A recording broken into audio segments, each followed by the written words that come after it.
कहानी की शुरुआत में हमें दो आदमियों को दिखाया जाता है, जिसमें से एक हमारा मेन कैरेक्टर और दूसरा उसका सेवक होता है। हमारे मेन कैरेक्टर का नाम सोहो किम होता है, जो इस दुनिया में आकर लॉयड फ्रंटेरा बन जाता है। तभी हमारा मेन कैरेक्टर एक शवल को बहुत ही जोर से जमीन पर पटकता है और वहां से एक नीली रोशनी निकलती है जो चारों तरफ फैल जाती है और उन्हीं के बीच हमें एक शहर दिखाई देता है। तभी हमें पता चलता है कि हमारा मेन कैरेक्टर से अपनी दुनिया में सिविल इंजीनियर था। इतना बोलते ही सीन कट हो जाता है और कुछ साल पहले का सीन दिखाया जाता है। तभी हमारे मेन कैरेक्टर को एक आवाज़ सुनाई देती है और वो आवाज में कहता है कि आपको एक इच्छा दी जाती है कि आप night at blood at iron के एक करेक्टर में है। तभी हमारा मेन कैरेक्टर सोचता है कि ये किताब तो मैंने कल रात को ही पढ़ी थी। तभी उसको एक आवाज आती है कि आपको गुड लक। फिर हमारा मेन कैरेक्टर सोचता है कि किस बात के लिए गुड लक। ये तो वही कहानी थी जिसके कोई आदमी दूसरे वर्ल्ड में चला जाता है। क्या मैं दूसरी दुनिया में हूँ? तो मैं इस तरह गिरा हुआ क्यों हूँ? यहाँ पर बहुत ही ठंड है और ये मेरे होठों को क्या हुआ? तभी इसको एक हेल्थ अलर्ट आता है कि आपका जबड़ा रोड पर सोने की वजह से टेढ़ा हो गया है। रोहित कहता है कि ये अलार्म मुझे बहुत ही परेशान कर रहा है। तो हमारा मेन कैरेक्टर सोचता है कि मैं किस कैरेक्टर के अंदर आ गया हूँ। ये कोई सपना तो नहीं है या फिर ये रियल है? अगर ये सब सच है तो इस कहानी में एक ही इंसान है जो कहीं पर भी सो जाता है। तभी उसको पीछे से आवाज आती है, मास्टर लॉयड आप यहाँ पे और मैं आपको हर जगह ढूंढ रहा हूँ। ये तो मेन कैरेक्टर है night of blood and iron का, जिसका नाम जेवियर अशहान है। ये बिल्कुल ही किताब की तरह दिख रहा है और ये मुझे लॉयड के नाम से बुला रहा है और ये किताब में बहुत ही बड़ा तलवारबाज है। मेन कैरेक्टर कहता है कि मैं लॉयड फ्रंटेरा एक गुंडा हूँ। जेवियर मैं आपको आपके नाम से बुला रहा हूँ लेकिन मैं आपको गुंडा नहीं कह रहा हूँ। अच्छा हुआ कि आप ठीक हैं। और ये कहकर जेवियर मुस्कुराने लग जाता है और वो दोनों घर आते हैं। जेवियर कहता है कि आपको कुछ अंदाजा है कि आप वहाँ पर कैसे गए? आपने दोपहर से ही पीना शुरू कर दिया और घर से बाहर चले गए और आप जब घर आ रहे तो रास्ते में ही बेहोश हो गए। सच में ये जीवन एक गुंडे का ही होता है। जब आप काफी देर तक घर नहीं आए तो आपके पिता ने मुझको भेजा। जेवियर कहता है कि अब आप आराम कीजिए, मैं ये बात मालिक को कल बताऊंगा। जब जेवियर गेट पर होता है तो लॉयड बुलाता है, जेवियर क्या हमारे फैमिली के ऊपर बहुत सारा कर्ज है? जेवियर आप इसके बारे में क्या सोचते हैं? ये कहकर वहां से चला जाता है।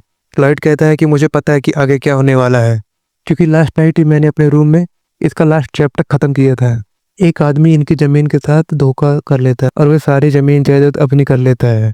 इस गम के कारण लॉयड के माता पिता आत्महत्या कर लेते हैं और लॉयड भी एक बार में ड्रिंक कर कर मर जाता है और प्रेजेंट में लॉयड समझता है कि मुझे इसे बदलना होगा। तभी एक आवाज आती है कि आपको परमात्मा ने आपकी इच्छा पूरी करने के लिए चुना गया है। सुबह लॉयड फ्रंटेरा की माँ आकर उससे पूछती हैं, क्या तुमने कल पब में कुछ चीजें तोड़ी? लॉयड कहता है कि नहीं, कल मैं रात को एक किताब पढ़ रहा था। उसकी माँ कहती है कि मैं तुमसे कह रही हूँ जाओ पब में और सबसे माफी मांगो। लॉयड सोचता है कि मुझे लगता है यह गड़बड़ी शरीर ने की है, मुझे इसे ठीक करना होगा। ठीक है, मैं ये करूँगा। वो दोनों बहुत ही हैरान हो जाते हैं और कहते हैं ये कैसे हो गया। और ये जब उस पब की तरफ जाते हैं तो रास्ते में एक आदमी इन्हें दिखता है जो इन्हें देखकर छुप जाता है। लॉयड को कुछ समझ नहीं आता कि ये उनसे छुप क्यों रहा है। तभी और लोग उसे देखकर वहां से हट जाते हैं। एक बच्चा खिड़की से देख रहा होता है। तभी उसकी माँ पीछे से आती है और उसे हटा देती है, ये कहते हुए कि उससे आई कांटेक्ट मत करना। तभी लॉयड कहता है कि जेवियर तुम मेरे साथ क्यों चल रहे हो? आपकी माँ ने मुझे आपके साथ भेजा है ताकि जो कल हुआ वो आज ना हो। लॉयड कहता है कि मेरे लिए शॉट क्यों? जेवियर कहता है कि मैं गांव वालों को तुमसे बचा रहा हूँ। तुम्हें क्या लगता है कि मैं एक गैंगस्टर की तरह दिखता हूँ? लॉयड सोचता है कि सबसे पहले मुझे इस घटिया पहनाव छुटकारा पाना चाहिए, तो मैं इस देश में शांतिपूर्वक रह सकूंगा, तो मैं एक अच्छा जीवन जी सकूंगा। और तभी लॉयड को एक आवाज आती है कि तुम्हें यहाँ रहने के लिए स्किल सीखना होगा। और इस चीज से लॉयड इतना फ्रस्ट्रेट हो जाता है कि वो वहां से जाने लगता है, लेकिन जेवियर उसे रोकता है कि हमें पहले बार में चलकर माफी मांगनी होगी। तब लॉयड और जेवियर बार में घुसते हैं और वहाँ की हालत बहुत ही खराब थी। फिर सोचता है कि ये करेक्टर ने लास्ट नाइट क्या किया और पब का मालिक बहुत ही डर जाता है। पब का मालिक कहता है कि मास्टर लॉयड मैं आपसे विनती करता हूँ कि आप अब तोड़फोड़ मत कीजिए। और लॉयड कहता है कि मुझे माफ कर दो कल रात के लिए। पब का मालिक कहता है कि आप शर्मिंदा मत होइए, सब ठीक है। लॉयड कहता है कि मैंने उससे माफी मांग ली और दोनों साथ में चलते चलते घर आते रहते हैं कि अचानक लॉयड रुक जाता है। तभी उसको एक छवि याद आती है और कहता है कि मुझे इसके बारे में पता है, ये तो एक लाइट बल्ब है। और उसके बाद हमें एक हरी रोशनी दिखाई देती है। ये कोई एंडोला फर्श नहीं है। अगर मैं इस बल्ब के बारे में इनको बताऊं और वो बल्ब निश्चित रूप से बहुत ही बिकेगा, लेकिन जो गुंडा लॉयड फ्रंटेरा था इस चीज का तो सपना भी नहीं दे सकता था। लेकिन मैं तो असलियत में ही सोहो किम हूँ। मैंने अपने सिविल इंजीनियर के करियर में अपना ही घर का निर्माण किया था।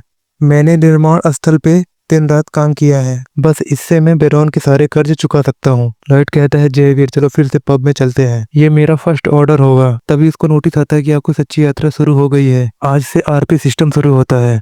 आरपी रिलेशनशिप पॉइंट होते हैं, आप किसी के भी साथ संबंध अच्छे करके आरपी ले सकते हैं। लॉयड ये सब देखकर हैरान हो जाता है। लॉयड कहता है मुझे इसके बारे में नहीं पता है, और ये रिलेशनशिप का क्या मतलब है कि आप अपने आरपी बढ़ा सकते हैं कि दूसरों से अच्छी व्यवहार बनाकर। और फिर लॉयड जेवियर का आरपी पॉइंट देखता है और वो -30 होता है, और वो हैरान होता है -30। और लॉयड सोचता है क्यों ना पहले जेवियर पर ट्राई किया जाए। कहता है तुम दिखने में बहुत ही गुड लुकिंग हो। जेवियर कहता है मुझे पता है, और ये कहते ही जेवियर का आरपी पॉइंट -31 हो जाता है, और लॉयड मुंह बनाकर पब की ओर जाने लगता है। फिर हमें पब दिखाया जाता है। लॉयड कहता है कि आप यहाँ के ओनर हैं, और मैं बिगड़ी हुई चीज़ों को बनाता हूँ, और मैंने अभी तक जितनी चीज़ें खराब की हैं उन सबको ठीक कर देंगे, और उसका पैसे भी नहीं लेंगे, बस आप यहाँ पे साइन कर दीजिए। पब का मालिक लॉयड को बहुत ही आश्चर्य से देखता है। पब का मालिक कुछ भी नहीं कहता है, और तभी लॉयड अपने पुरानी छवि में आता है। तभी लॉयड कहता है कि अब हम एक दूसरे से मिलेंगे तो क्यों ना हम तो एक दूसरे का भरोसा कर ले। और लॉयड कहता है कि ये काम कर गया। शॉप ओनर ने घबरा कर साइन कर दिया। लॉयड कहता है कि मैंने अपना पहला ऑर्डर पा लिया, और कहता है आपने सही चुनाव किया है, मैं आपको निराश नहीं करूंगा। ये बहुत ही आसान होगा, इसलिए मुझे सटीकता बरतने की जरूरत नहीं है।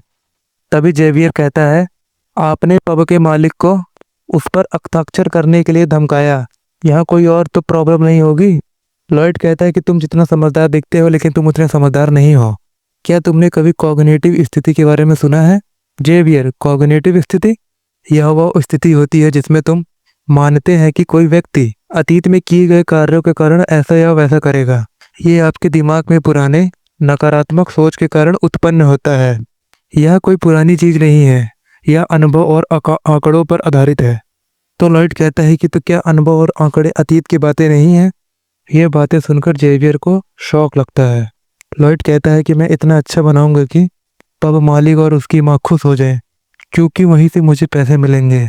ये सोचकर लॉयड बहुत ही मेहनत से काम करने लग जाता है, और जल्दी जल्दी जमीन को खोदने लगता है। तभी वह जल्दी जल्दी घर बनाने लग जाता है, और दीवार बनाने के लिए वह नदी से मिट्टी खोद कर लाता है, और वो बहुत ही थक जाता है। जेवियर कहता है कि इसमें ज़्यादा समय नहीं लगा, केवल 3 घंटे लगे। लॉयड कहता है कि तुम पागल हो गए हो, इसको बनाने में 1 हफ्ते लग चुके हैं। तभी लॉयड सोचता है कि ये सब इसने कहाँ सीखा। लॉयड कहता है कि मैं बहुत दुखी हूँ क्योंकि मेरे पास आराम करने का बहुत कुछ समय नहीं है। लॉयड लकड़ी काट रहा होता है, और जेवियर उसे रोक लेता है। कहता है कि अब मैं काटूंगा। लॉयड कहता है तो ठीक है, मुझे लकड़ी 2 हाथ लंबी और 1 उंगली मोटी चाहिए। जेवियर कहता है ठीक है सर, और वो एक साथ काफी सारी लकड़ियों को उछालता है और एक बार में सारी लकड़ियां काट देता है। ये देखकर लॉयड बहुत हैरान होता है और उसे एक थम्स अप का साइन देता है। लॉयड कहता है सचमुच वो एक बेहतरीन तलवारबाज बनने वाला है। लॉयड कहता है जेवियर जब तुम्हारा काम पूरा हो जाए तो मेरी खुदाई मदद क्यों नहीं करते। जेवियर कहता है कि ये मुझे धन्यवाद देने की बजाय मुझे और काम देता जा रहा है, ये कैसा आदमी है। और वह बहुत ही गुस्से में होता है। इस बात पे तो कोई भी गुस्सा हो जाएगा। जेवियर कहता है कि ये मुझसे काम निकालना चाहता है, ये तो बिल्कुल ही पागल हो चुका है। और जेवियर काम करने के लिए मान जाता है, और वो दोनों एक साथ तैयार होते हैं और दोनों एक साथ खुदाई करने लग जाते हैं। वो बहुत ही मेहनत करते हैं और जल्दी वो घर कंप्लीट भी हो जाता है। जेवियर कहता है कि ये क्या है। लॉयड कहता है कि ये मेरे ब्रांड का लोगो है। लोगो? ये क्या होता है? यह एक चीज होती है। ठीक है जेवियर, तो क्या हम पता लगाने चलें कि पब ओनर कहाँ पर है और उसे बुलाते हैं।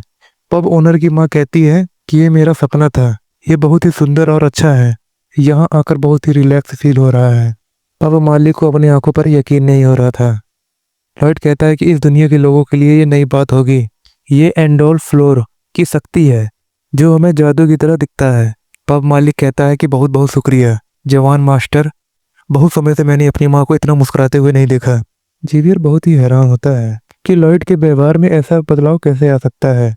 लॉयड बहुत ही मेहनत करता है और किए गए वादे को निभाता है। जेवियर सोचता है कि सचमुच उसने इनकी मुस्कुराहट के लिए सब चीज किया है। पब ओनर और उसकी माँ बहुत ही खुश होते हैं। यह देखकर जेवियर को भी अच्छा लगता है। तभी एक नोटिस आता है और लॉयड देखता है कि जेवियर की 2 आरपी पॉइंट बढ़ चुकी हैं और जेवियर की अब आरपी पॉइंट -29 हो जाती है। और लॉयड को बेहतर रिश्ता बनाने की वजह से 36 आरपी पॉइंट मिलते हैं। लॉयड कहता है कि मुझे लगता है कि वो आदमी बिल्कुल भी बेहतर नहीं था, तो वो बेहतर इंसान तुम ही हो? जेवियर कहता है नहीं, मैं नहीं हूँ। लॉयड कहता है कि हमने थोड़ी प्रोग्रेस कर ली है। ये जो मैंने किया ये लकड़ी के नुकसान पे किया था, ये मेरे लिए महत्वपूर्ण नहीं है, क्योंकि यह मेरा वह घर है जो मैं लोगों को दिखाऊंगा।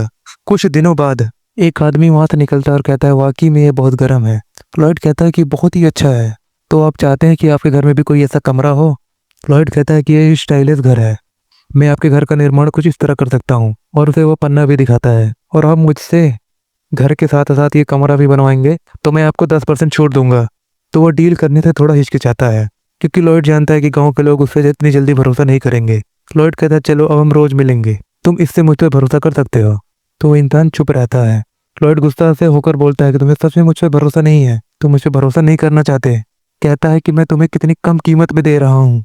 तभी एक आवाज आती है, लॉयड तुम्हें क्या लगता है कि तुम यहाँ पर क्या कर रहे हो? ये है लॉयड के फादर, जिनका नाम आर्कोस फ्रोंटेरा है।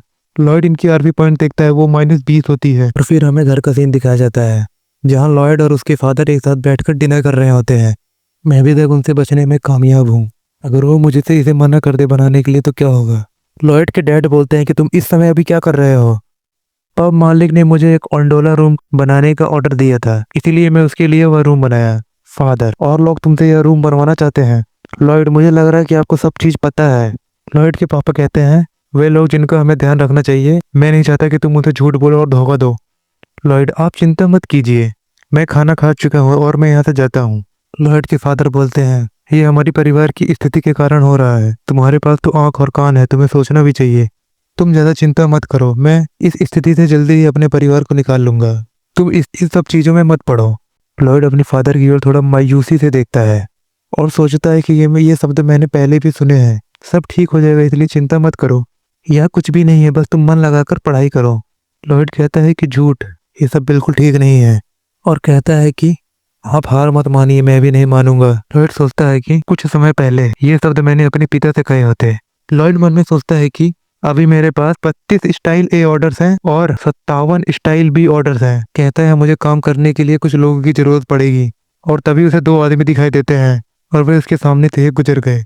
तब लॉयड सोचता है कि मैं इनके राजा का बेटा हूँ, लेकिन इन्होंने मुझे नजरअंदाज कर दिए। और वो दोनों उसके पापा के पास जाके कहते हैं ये आप कब तक ये टालते रहेंगे, हम 5 दिन बाद फिर आएंगे, और आप टालेंगे तो हमें कार्रवाई करनी पड़ेगी। लॉयड गेट के पास से ये सब सुनता रहता है। वो आदमी कहता है कि अगर आप कुछ सामान बेचेंगे तो आपको कुछ पैसे मिल सकते हैं, और लॉयड को सोचकर मुस्कुराने लगता है। लॉयड कहता है जेवियर की वजह से मेरे ये कुछ आरपी पॉइंट बढ़े, मैं इसे कैसे इस्तेमाल करूं? उसको नोटिस आता है कि वो इस आरपी पॉइंट से कुछ शक्तियां खरीद सकता है। फिर उसे डिजाइनिंग प्रिंटिंग की शक्तियां ले लेता है, जिसमें बेसिक सर्वाइविंग स्किल 15 आरपी में मिलती है और बेसिक डिजाइनिंग स्किल 20 आरपी में मिलती है। लॉयड कहता है कि मुझे नहीं पता ये किस बात पर आधारित है, तो वह दोनों स्किल पर टैप करता है। पहली स्किल बेसिक सर्वाइविंग मिलते ही उसकी आंखें हरी हो जाती हैं, और वो बहुत जोर से चिल्लाता है कि ये क्या है, और वह खिड़की से बाहर झांकता है तो उसे हरी रंग की लाइनें दिखाई देती हैं, और वो कहता है कि मुझे अब जीपीएस की जरूरत नहीं है, मैं ये सब आंखों से ही देख सकता हूँ। फिर उसे दूसरी स्किल बेसिक डिजाइनिंग मिलती है, जिसमें वह हवा में ही घर की आकृति बना देता है। लॉयड कहता है कि आगे चलकर ये सब तो नॉर्मल हो जाएंगी, केवल हम जेवियर के साथ ही सारे ऑर्डर पूरे कर सकते हैं। वो सोचता है कि अच्छा होगा कि मैं अपने ज्ञानी मन से कुछ मशीन यहाँ बुला सकूं। उसके पास एक नोटिस आता है कि आप क्या कुछ सामान चाहते हैं? लॉयड कहता है क्या ऐसा हो सकता है? आपको सामान चुनने के लिए आरपी खर्च करनी पड़ेगी, और फिर आप अपना एक पार्टनर चुन सकते हैं। लॉयड सोचता है कि ये तो एक गेम है, इसे स्टार्ट करने के लिए 50 आरपी पॉइंट लगेंगे, लेकिन लॉयड के पास तो अभी 1 आरपी पॉइंट है, और वो सोचने लगता है कि ये कैसी गेम होगी, और वो कहता है कि आरपी पॉइंट कैसे हासिल किया जाए। फिर वही 2 आदमी उसके पापा के पास आते हैं और कहते हैं तुम्हारे पास पैसा नहीं है तो मुझे सुझाव देने की अनुमति दें, अगर आप लॉडियर और रेनॉल्ड्स को बेच देते हैं तो ये एक अच्छी सौदा होगा। लॉयड के फादर हैरान होते हुए कहते हैं कि तुम्हारी हिम्मत कैसे हुई, और तभी पीछे से लॉयड आकर उसके कंधे पर हाथ रख देता है। वो कहता है हु आर यू, तुम कौन हो? लॉयड के फादर कहते हैं इज माय सन। लॉयड कहता है चलिए छोड़िए, मैं जो भी हूँ, पहले आप अपना वारंट दिखाइए। वो दोनों हैरान हो जाते हैं। लॉयड कहता है कि शाही परिवार में एक नियम है कि सभी कुलीन लोग राजा की तरफ होकर अपने हितों की रक्षा करने के लिए अधिकार का प्रयोग कर सकते हैं। किसी कुलीन परिवार के निवेश पर बिना वारंट के प्रवेश करना अतिक्रमण है, यह बहुत ही जरूरी है। वो दोनों हैरान हो जाते हैं और कहते हैं कि आप किस बारे में बात कर रहे हैं, मैंने इस कानून के बारे में तो कभी नहीं सुना। लॉयड मजाक में कहता है, तुम्हें नहीं पता तो चलो साथ मिलकर पता लगाएं। तभी लॉयड जेवियर को बुलाता है और कहता है, इन दोनों के हाथ काट दो। वो दोनों घबरा जाते हैं और कहते हैं कि हम तुम पर मुकदमा कर देंगे। लॉयड कहता है कि जैसे कि मैंने कहा, चलो पता लगाते हैं। जेवियर तलवार निकालता है और वे दोनों बहुत ही घबरा जाते हैं। लॉयड कहता है कि तुम्हें क्या लगता है तुम इससे बच जाओगे? वे दोनों कहते हैं कि तुम्हें इसका पछतावा होगा और वहां से चले जाते हैं। लॉयड के पापा चिल्ला के कहते हैं, लॉयड जेवियर, तुम दोनों ने अभी क्या किया? हमें उन्हें रोकना होगा। तभी लॉयड एक थैला टेबल पर रख देता है। कहता है कि मैंने अपने सारे ऑर्डर से पैसे इकट्ठे करने के बाद आपको देने के लिए लाया था। ऑर्डर से पैसे? तुम अपने लोगों से पैसे ले रहे हो? उनसे इस तरह के पैसे लेना अच्छी बात नहीं। जेवियर कहता है कि आप मत डरिए, मैं यह सुनिश्चित करूंगा कि मास्टर लॉयड आदेशों का पालन करें। लॉयड कहता है कि अब हम चलते हैं पिताश्री, और वे दोनों वहां से निकल जाते हैं। चलते चलते जेवियर कहता है कि तुम्हें कैसे पता चला इस कानून के बारे में? मैं सोचता था कि तुम एक अज्ञानी हो। लॉयड कहता है कि मैंने इसे कहीं से भी ऐसे उठा लिया था। और तभी सीन शिफ्ट होता है और हमें बुक के हिसाब से कुछ साल पहले का सीन दिखाया जाता है, जहाँ जेवियर दो कबर के पास खड़ा होता है। वो कबर रोन और ब्रोनेस की थी, जिन्होंने आत्महत्या कर ली थी। और तभी उन दोनों को दिखाया जाता है जो उनकी जमीन हड़पने आए थे। उन्हें देखकर जेवियर बहुत ही गुस्सा हो जाता है और दोनों के सर काट देता है। कहानी प्रेजेंट में शिफ्ट होती है और लॉयड कहता है कि इस कहानी को जानना बहुत ही जरूरी है, मुझे किसी भी समय पॉपअप मिल जाना चाहिए। और तभी उसके पास नोटिस आती है। उसके आरपी में 6 अंक और जुड़े हैं और उसमें लिखा होता है कि अपने रिश्ते को अच्छा बनाने के लिए 60 आरपी पॉइंट हासिल किए। अब उसकी टोटल आरपी पॉइंट 61 हो जाती है। और ये लॉयड का एक प्लान होता है और वो कहता है कि मैं आ रहा हूँ